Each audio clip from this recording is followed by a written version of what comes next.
घराणेशाहीवरून उद्धव ठाकरे यांनी पंतप्रधान मोदींना सवाल विचारलेला आहे आणि तटकरेंवर हल्लाबोल केलेला आहे। भाजपला तटकरेंची घराणेशाही कशी चालते, तुमची पालखी वाहतायत म्हणून गद्दारांची पिलावळ तुम्हाला चालते का, असा सवाल उद्धव ठाकरेंनी विचारलाय। तर स्वप्नातल्या पालकमंत्र्यांची जॅकेट जुनी झाली तरीही मंत्रीपद मिळेना असं म्हणत गोगावलेंनाही टोला लगावलाय।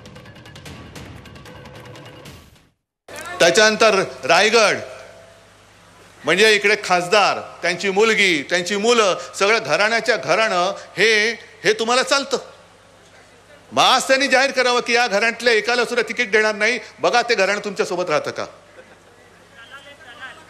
नाही। दलाल वगैरे हे पण त्यांचाच पक्ष झालाय, तो आता त्यांचाच पक्ष झालाय। म्हणजे तुम्हाला तुमच्या सोबत कठीण काळामध्ये राहणारे मित्र त्यांना तुम्ही घराणेशाही म्हणून दूर करतात आणि तुम्ही ही गद्दारांची घराणेशाही, गद्दारांची पिलावळ ही तुम्हाला चालते कारण तुमची पालखी वाहतात म्हणून। अमृत नोनी आर्थो प्लस ये एक प्रूवन फॉर्मूला है। इसमें मौजूद नोनी फल के गुण और आयुर्वेदिक जड़ी बूटियां शरीर को जरूरी पोषक तत्व देने के साथ साथ हड्डियों और जोड़ों के घिसने, उनमें होने वाले सूजन और दर्द को रोकने में मदद करता है। दर्द मुक्त जीवन के लिए अमृत नोनी आर्थो प्लस। तानाजी मालुसरेंची भूमी आणि त्याच भूमीमध्ये झेंडा बाजूला नॅपकिन फडकवणारे खूप झाले।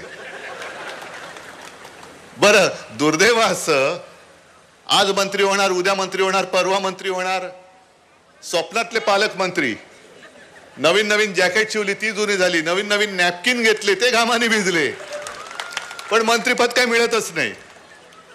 आता काय करायचं त्यांच्यासाठी?